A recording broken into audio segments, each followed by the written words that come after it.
L'objectif de cette vidéo est d'essayer de faire des plans de repérage sur des détails. La première chose à réaliser est un plan de toiture pour repérer les points singuliers. Donc vous voyez ici que par rapport au plan de toiture existante, je suis venu le dupliquer pour créer un plan que j'ai nommé toiture repérage des points singuliers. Alors, je vous propose en première étape de faire une coupe sur les points singuliers sur lesquels on a envie de voir des détails. Donc pour cela, eh bien, on peut faire une coupe transversale ou longitudinale totale. Alors sur cette vue-là en particulier, il faut déjà vérifier en tapant sur les paramètres de visibilité, donc dans VV. Il faut vérifier que la visualisation des plans de coupe est activée. Et vous voyez ici, dans catégorie d'annotation, que les plans de coupe ne sont pas activés. Donc si je veux les visualiser, il faut que j'active la visualisation de ces plans de coupe. Alors pour l'instant, il n'y en a pas. Je clique donc sur coupe et je fais une coupe. Hop. Sur, par exemple, toute cette longueur-là. Cette coupe se crée automatiquement dans la partie coupe du bâtiment, et donc elle est ici. Bien entendu, on pourra la renommer. Je double-clique dessus. Et là, je vois apparaître ma coupe sur la longueur totale du bâtiment. Alors, on remarque déjà ici quelques points singuliers sur lesquels on pourrait attirer l'attention sur nos plans. Donc, si on veut faire un plan de détail à cet endroit-là, je zoome un petit peu et je vais définir un plan de détail. Et pour cela, eh bien, il suffit d'aller dans Vue et de créer un repère. Alors, un repère, on va le faire avec un rectangle et on entoure simplement la zone que l'on souhaitera agrandir.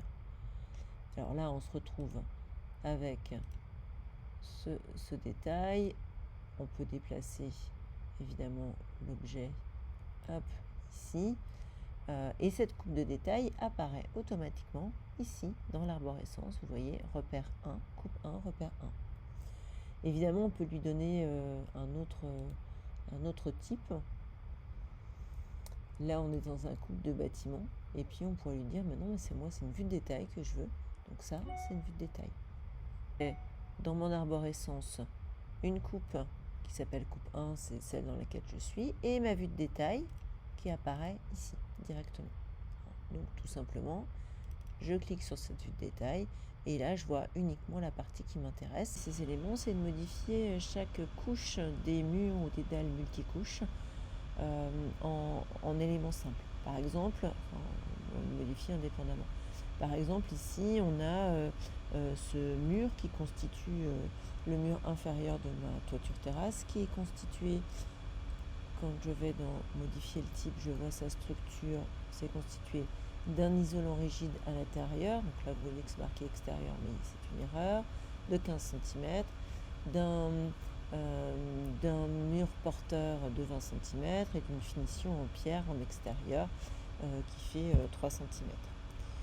Si on souhaite arrêter un des éléments avant les autres, par exemple ici le doublage intérieur s'arrêterait bien entendu sous le mur, sous la dalle, pardon, et bien c'est possible de le faire.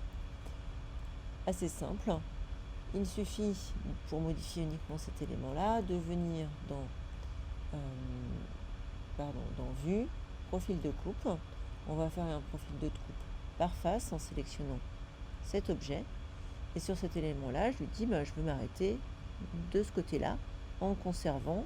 Alors, on le voit à travers la petite flèche là. Je vais cliquer sur échappe pour quitter la fonction.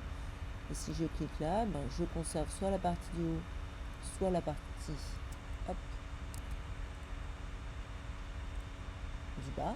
Donc la flèche étant vers le bas, je vais conserver la partie du bas de mon élément. Et si je clique sur Entrée, là, je fais arrêter mon isolant plus bas. Alors évidemment, j'aurais dû le faire arrêter pile à cet endroit-là. Donc ça aurait été plus correct. C'était simplement pour vous montrer qu'il est possible aussi de rallonger un élément. Donc pour cela, ce même élément, je fais exactement la même chose. Je clique sur Profil de coupe. Toujours par face, je sélectionne l'élément qui m'intéresse et je lui dis, je veux aller jusque là, donc de ce point-là à celui-là. Je veux le faire en conservant bien entendu la partie du bas. Donc vous voyez que la flèche elle est bien vers le bas. Je rajoute mes lignes qui me permettront, de définir l'esquisse de mon prolongement. Je clique sur Entrée au lieu de cliquer sur Échappe, c'est pour ça que je vois apparaître cette fenêtre. Et je clique sur Entrée et là j'ai bien prolongé correctement mon doublage.